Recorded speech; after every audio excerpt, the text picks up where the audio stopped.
talked about it is one. I always think of city slickers. It's one. If I can help one, if you and I can inspire one or help change, that uncomfortable change that you're talking about for the greater good, that's it. That's all. That's what I want to do. I have a blast doing it. I'm not going to lie.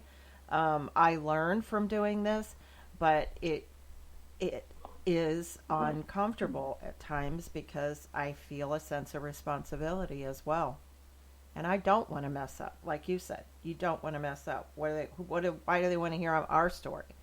And you start getting that self doubt, and somebody gets inside your head. I call it the adversary. Anytime you hear anything like that, including Bev, just stay on the couch and rest. I sometimes I think that's the adversary trying to keep me from doing the things I'm supposed to be doing. I mean that. I genuinely think he gets in there and he dances around and he plays with, self doubt, and I picture him like with this suitcase, and he squats down and he opens up the suitcase and all these little things come out and they go self doubt, guilt, blame, shame. Who do you think you are? Why do you think you should do? Who do you, and I just think I picture these. They're like little newspaper clippings. I visualize him doing this, and it's when I'm about to do something grand or make a change. And so, even though it's uncomfortable, even though you're fighting against possibly the adversary, sometimes these things that we're called to do are the most uncomfortable. Oh yeah, oh yeah. Actually, what people kind of fail to recognize too is it gets better and it gets easier with whatever it may be. Um, Practice in general things over and over, in turn, will become second nature. Um, Mm-hmm. I started getting to the point with one of my injuries, my leg. It was easier for me to duck my left leg, duck my foot out. What I mean by that is Yeah. like toe my left toe out to walk easier and faster. I could get further faster if I towed that out. But it wasn't healthy. It wasn't a proper gait. It's not how I walked. It's not how you're supposed to walk. And so I would have to concentrate on holding that toe in and holding that toe in. And then I got my mom behind me going, put your toe in, put your toe in. Everywhere we went, anywhere we go, put your toe in. And I can just hear her saying that. oh, she's man, I'm telling you, and she just said it Sunday. We went to, can you believe Logan's 21? Uh-uh. But we went to Logan's, went out to dinner for Logan's 21st birthday, and I was walking up the sidewalk, and she said, "Towing." Jeez. I mean, it can even be like slightly a degree off, and she's like, "Put your toe in." You know. But it was one of those things. I mean, I got really bad about it because I wanted to get from A to B faster, and I could do it faster if I ducked my foot out and went trucking. And that's not how it was supposed to be.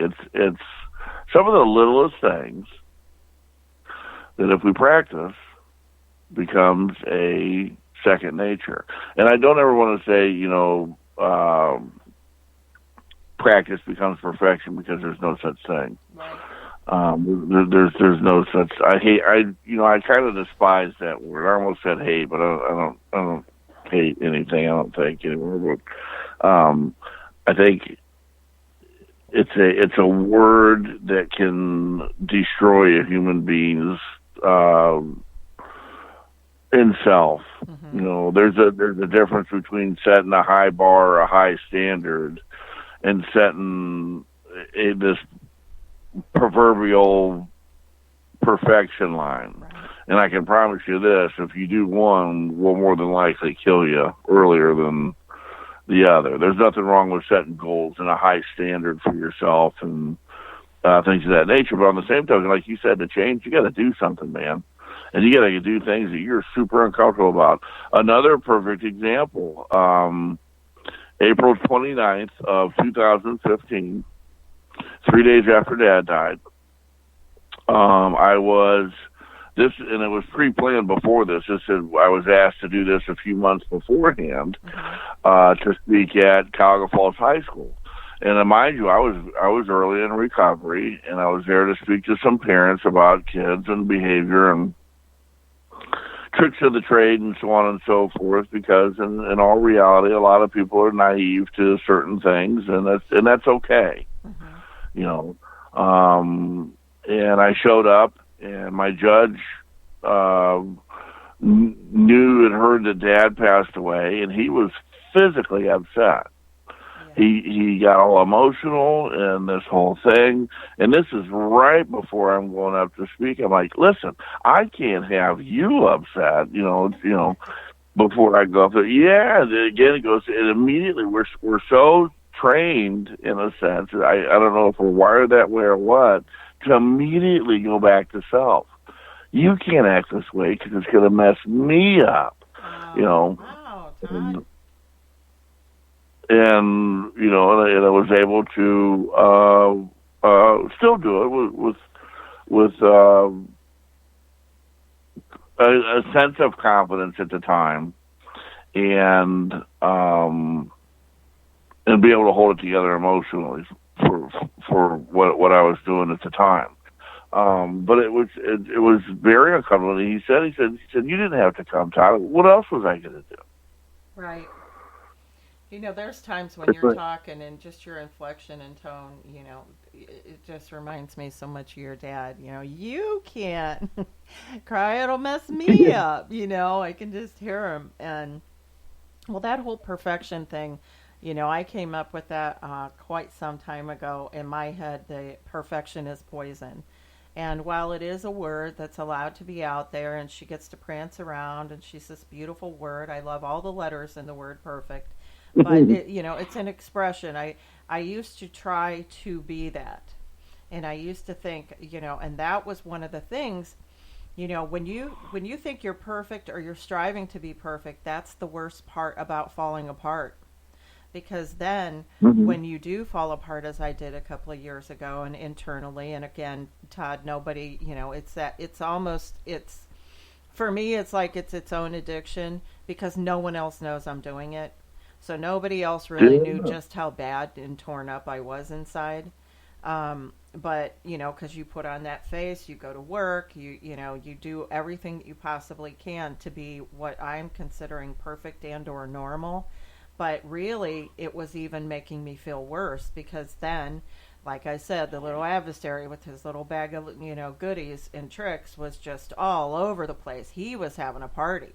He's telling me, making me feel bad about decisions that caused things for other people to not be quite so good for them and things like that. And you want to talk about it's not all about me. I was in such a state of it not being all about me, and I was obsessed with maybe all the people that I had hurt who were fine. They're fine. But I'm in my head thinking they're not. And so, excuse me, guys.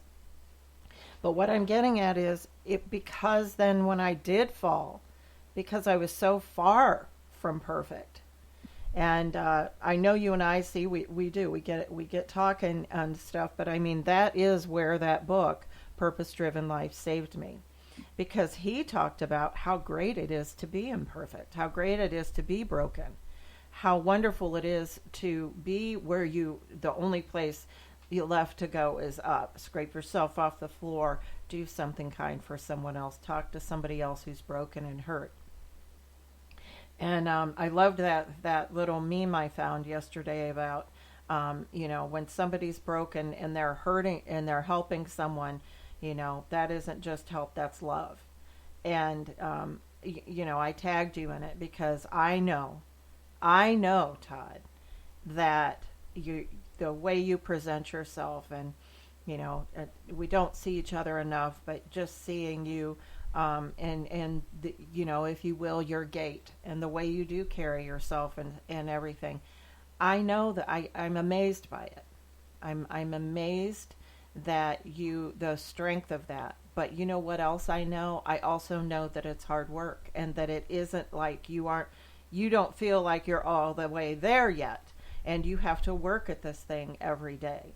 And so Oh, God, yeah. respectfully, I want to make sure that you have a good understanding of, while I'm saying, God, you're such an inspiration, Todd, you did it. No, you're doing it. You are doing it. You're going through this process. I am inspired by you. I know you're working your ass off. So it inspires me to do the same. And I will use this. I will use this as I move forward in my life when I give speeches or in training, what you're telling me about your toe. Because when you're saying that it's so much easier to do that, it is.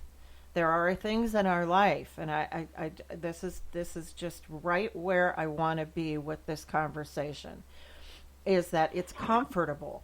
It's comfortable for you to just kind of kick that toe out and go at a faster speed.